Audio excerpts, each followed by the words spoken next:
Hello everyone, कैसे हैं आप सब। मैं हूं फरहान सैफी।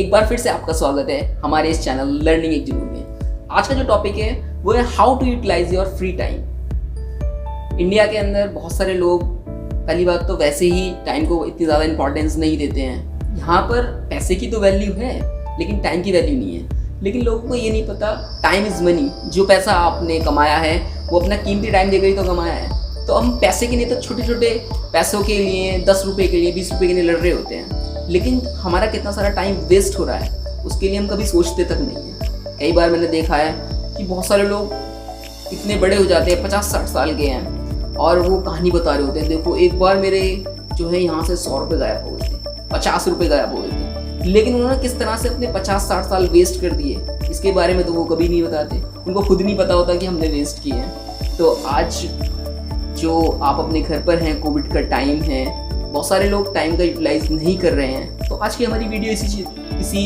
बारे में है कि हम अपने टाइम को किस तरह से यूटिलाइज कर सकते हैं, किस तरह से अपने टाइम को यूज़ कर हम कुछ प्रोडक्टिव कर सकते हैं। तो आज 5 चीज़ें बताऊंगा आपको, how to use your time, किस तरह से आपको टाइम को यूज़ करना है। नंबर 1 है नेवर वेस्ट योर टाइम। अपने टाइम को कभी भी वेस्ट नहीं करना है। बहुत सारे लोग क्या करते हैं, अपने टाइम को वेस्ट करते रहते हैं क्योंकि उन लोगों को अपने टाइम की इंपॉर्टेंस नहीं पता होती। किन लोगों को अपने टाइम की इंपॉर्टेंस नहीं पता होती? जिन लोगों को अपनी खुद की इंपॉर्टेंस नहीं पता होती, उनको अपने टाइम की भी इंपॉर्टेंस पता नहीं होती। तो जो भी टाइम आपके पास फ्री है उसको वेस्ट ना कर अपने जो भी एम है उनके लिए लगाएं कि हम अपने उस एम को किस तरह से अचीव कर सकते हैं। कुछ स्किल्स सीखने में लगाएं। अगर कुछ काम भी नहीं है तो घर के काम करें, कुछ एक्टिविटीज़ करें, क्योंकि अगर आप जो है फ्री रहेंगे, फ्री रहने की एक बार आदत पड़ गई तो आगे जाकर कभी काम नहीं होगा। अगर काम नहीं होगा तो अपने एम को अचीव नहीं कर पाएंगे। तो हमेशा क्या करना है, कुछ भी हो जाए आपको बिजी रहना है, अपने टाइम को वेस्ट नहीं करना है। नंबर 2 पर आता है लर्निंग फ्रॉम एवरीथिंग, यानी कि हर एक चीज़ से सीखना है। अगर आप खाली हो तो ये नहीं कि डल पड़े रहना है, आप बिजी रहोगे। सेकंड, जब वो बिजी हो तो उसमें हर एक चीज़ से सीखो। मान लो अगर आप घर का कोई काम कर रहे हैं, आपके पास पढ़ाई करने का जो है अभी टाइम नहीं है या अभी पढ़ाई कर नहीं पा रहे हैं, तो आप घर का तो काम कर रहे हैं ना, तो उस घर के काम करते करते वक्त ही सीखो। उसके अलावा अगर कोई आप गेम खेल रहे हैं तो गेम खेलते खेलते भी सीखो कि किस तरह से ये गेम बनाया गया होगा, इसके अंदर किस तरह से मार्केटिंग की गई होगी इस गेम की। या आप कोई जो है मान लो अपने घर का वर्क करा रहे हैं, वो घर का वर्क हो रहा है तो उसके साथ में सीखो कि घर का जो वर्क है, कोई मिस्त्री है या कोई लेबर है, वो किस तरह से कर रहा है। तो अगर आपके पास मेन काम नहीं है इस वक्त करने के लिए तो जो भी आप काम कर रहे हैं उसको सीखिए। मान लो अगर आप अपने रिलेटिव के साथ बैठे हैं, कोई 60 साल के जो हैं एक बुजुर्ग बैठे हैं वहाँ पर, या कोई भी आपसे बड़े बैठे हैं, तो उनके साथ ही बैठ जाइए। उनसे जो भी उन्होंने लाइफ में कुछ अचीव किया है या कुछ उन्होंने खोया है उसके बारे में सीखिए। तो सीखने की जो चाहत है वो हमेशा रखिए। ये नहीं कि फ्री हैं, कुछ करने को नहीं है, ठीक है, हमेशा सीखते रहना है, चाहे आपकी वो फील्ड का है या वो आपकी फील्ड का नहीं है। तो इस बात को हमेशा ध्यान रखिए, learning from everything. Number 3 point आता है अपनी स्किल्स पर काम कीजिए, वर्क ऑन योर स्किल्स। अब 2 तरह की स्किल्स हो सकती हैं, या तो जिस चीज़ में आप फ्यूचर बनाना चाहते हो उसके रिलेटेड कोई स्किल्स हो सकती है, या फिर कोई ऐसी स्किल्स जो आपके फील्ड से जो है रिलेट नहीं करती है लेकिन वो भी स्किल्स आप सीख सकते हैं। लाइक अगर आप मान लो कि पढ़ रहे हैं लेकिन अभी पढ़ाई करने के लिए स्कूल नहीं जा सकते हैं या क्लासेस नहीं चल रही हैं और आप घर में बैठकर पबजी गेम खेल रहे हैं, तो पबजी गेम को खेलने से ज़्यादा इम्पोर्टेंस दीजिए कि ये गेम कैसे बना होगा। क्या मैं ऐसा कोई गेम बना सकता हूँ? क्या मैं ऐसी कोई कोडिंग सीख सकता हूँ?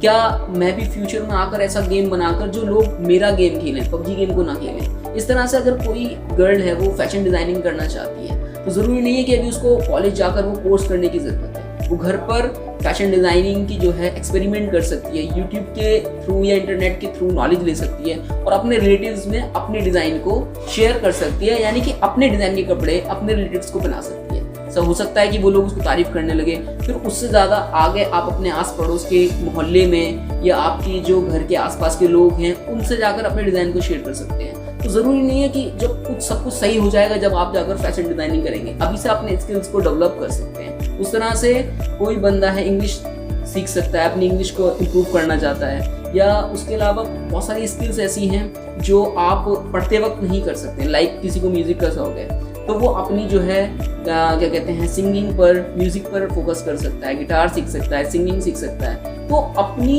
एक स्किल्स को बढ़ाते रहिए, हर महीने हर साल अपनी स्किल्स पे काम कीजिए। अगर वो आपके फील्ड से रिलेटेड है तो बहुत बढ़िया है, लेकिन अभी आप उस फील्ड से रिलेटेड कोई काम नहीं कर पा रहे हैं तो उसके अलावा भी अदर्स को करते रहिए, कभी ना कभी काम तो आएगी, क्योंकि मेहनत कभी भी बेकार नहीं जाती है। नंबर 4 है वर्क ऑन योर बॉडी। अगर जो पीछे मैंने 3 पॉइंट बताए हैं उसमें भी आपको नहीं समझ में आ रहा है कि मुझे क्या करना चाहिए, तो कम से कम अपनी बॉडी पे ही वर्क कर लीजिए। वैसे तो अपनी बॉडी पे डेली कम से कम 1 घंटा आपको देना चाहिए, लेकिन अब तो आप फ्री हैं। पहले हो सकता है आपके पास टाइम नहीं होता था, लेकिन अब आप फ्री हैं तो डेली कम से कम 1 घंटा अपने शरीर को दीजिए, अपनी बॉडी को दीजिए। हम अपने शरीर से तो काम करते हैं लेकिन अपने शरीर पर काम नहीं करते हैं, यानी कि हमको कम से कम 1 घंटे एक्सरसाइज करना चाहिए। अगर हम जिम जा सकते हैं तो जिम जाना चाहिए, जिम नहीं कर सकते योगा करनी चाहिए, स्ट्रेचिंग करनी चाहिए, उसके अलावा रनिंग कर सकते हैं। यानी बहुत सारी चीज़ें हैं अपनी बॉडी को फिट रखने के लिए।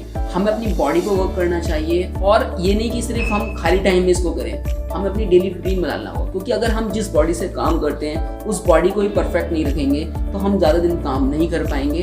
तो अपनी बॉडी को फिट रखना है हमको। नंबर 5 पर आता है ट्रेन योर माइंड। जिस तरह से हम बॉडी से तो काम करते हैं लेकिन बॉडी पर काम नहीं करते हैं, इस तरह से हम माइंड से तो काम करते हैं लेकिन क्या माइंड पर काम करते हैं? माइंड पर काम करना भी बहुत ज़रूरी है, क्योंकि सबसे ज़्यादा पावरफुल चीज़ हमारे पास है हमारा माइंड।